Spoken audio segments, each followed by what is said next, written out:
안녕하세요. 옐로우 경제라디오입니다. 최근 외국인 투자자들이 한국 주식시장인 코스피에서 돈을 다시 빼내고 있는 모습이 포착되고 있습니다. 원래 4월 말부터 다시 들어오는 분위기였는데 6월 말부터 또 나가기 시작했었죠. 이렇게 외국인들이 나가는 데는 몇 가지 이유가 있습니다.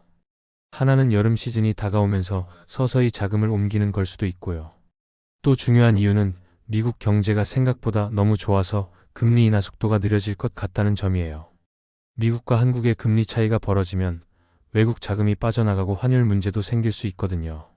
하지만 이렇게 전체적으로 돈을 빼면서도 외국인들이 유독 집중해서 사는 종목들이 있답니다. 이런 돈의 흐름을 살펴보는 것이 지금 시장을 이해하는 데 중요해요. 최근 주식시장을 보면 그동안 잘 나가던 대장주들이 좀 쉬어가고 있어요. 특히 AI 생태계 관련주들이 이제 어느 정도 숨고르기를 하고 있는 구간인 겁니다. 대신 돈의 흐름이 다른 쪽으로 움직이고 있다는 느낌이 강하죠. 바로 반도체 산업 전체와 경기가 좋아져야 잘 되는 종목들, 즉 경기 민감 업종으로 돈이 흘러가고 있어요. 이는 하반기에는 시장을 이끄는 주도주들이 바뀔 수 있다는 신호로 볼 수 있습니다. 외국인들이 요즘 가장 많이 사들이는 주식은 바로 삼성전자예요. 그동안 AI 덕분에 SK하이닉스가 더 주목받았는데 이제는 삼성전자가 외국인의 선택을 받는 시점이 온 거죠. 이는 외국인들이 단순히 AI 관련 반도체만이 아니라 반도체 산업 전체의 경기가 좋아질 것이라고 보고 투자하는 것이라고 해석할 수 있어요.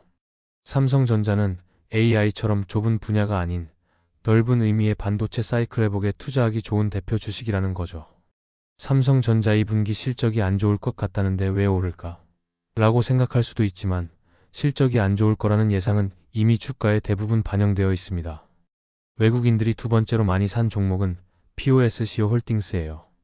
POSCO 홀딩스는 철강 산업과 화학 분야에 걸쳐 있어서 경기가 좋아질 때 수혜를 볼 수 있는 대표적인 기업이죠.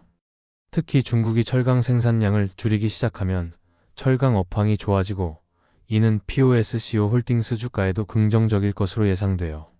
또한 다른 나라 제품에 대해 반덤핑 관세가 부과되면 너무 낮았던 철강 가격이 정상화되면서 회사 이익이 늘어날 것으로 기대됩니다.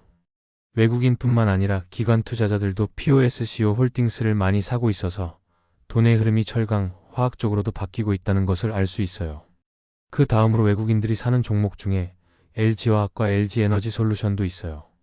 이 두 회사는 배터리 산업과 관련이 깊죠. 배터리 종목들은 그동안 주가가 많이 조정을 받았지만 여전히 주가 수익 비율 PER이 높은 편이라 저평가라고 보기는 어렵다고 보여집니다. PER은 회사 이익에 비해 주가가 얼마나 높은지를 나타내는 지표인데 LG에너지솔루션은 아직도 PER이 높은 편이죠. 하지만 배터리 산업의 사이클이 이제 회복될 것으로 예상되면서 주목받고 있어요. 특히 LG에너지솔루션은 어려운 시기를 버텨낸 생존 기업으로 평가받으며 업황이 좋아질 때 가장 먼저 그리고 가장 강력하게 이익을 늘릴 것으로 기대되기 때문에 외국인들이 많이 사는 이유라고 보면 됩니다.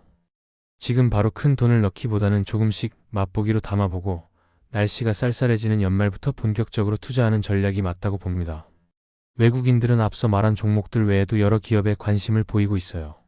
두산은 지주사로 주가가 많이 올랐던 만큼 지금 바로 사기보다는 조정이 나온 뒤를 노리는 게 중요합니다. 이수페타시스는 꾸준히 성장하고 있고 공장 생산 능력도 늘어나고 있어 추가 상승 여력이 있어 보입니다. 키움증권은 증권주 중에서 주목할 만하며 주가가 20만원 아래로 내려오면 관심을 가져볼 만합니다. 네이버 역시 26만원 아래로 빠졌을 때 반등하는 것을 확인하고 사는 것이 좋습니다. 하이브를 포함한 엔터주들은 장기적으로 좋게 보고 있어서 지금처럼 주가가 떨어질 때를 오히려 기회로 삼아보면 될 것 같습니다.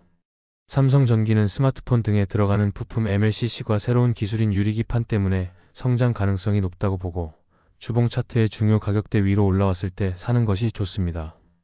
SK텔레콤은 기업 가치를 높이려는 정부 정책 밸류업 프로그램과 최근 이슈로 인해 외국인 수급이 들어오는 것으로 보이지만 통신주 대장은 여전히 KT라고 보면 됩니다. S-오일 같은 정유 회사들은 유가 상승과 여름 휴가철 수요 증가로 하반기에 실적 개선이 기대되는 바입니다. 투자를 잘하기 위해서는 지금처럼 외국인 투자자들의 돈이 어디로 움직이는지 잘 지켜보는 것이 중요해요. 시장은 이미 경기가 좋아질 것이라고 예상하고 있어요.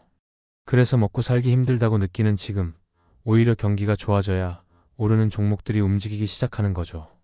이는 경기가 바닥을 쳤고 이제는 좋아질 일만 남았다고 시장이 판단하기 때문이에요.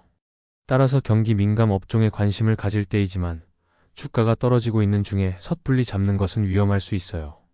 주가가 하락 추세를 멈추고 반등하거나 상승 추세로 돌아설 때를 기다려 투자하는 습관을 들이는 것이 상당히 중요합니다. 오늘 영상은 여기까지 하도록 하겠습니다. 항상 여러분의 건승을 기원하며 영상이 도움이 되셨다면 구독과 좋아요 부탁드립니다. 감사합니다.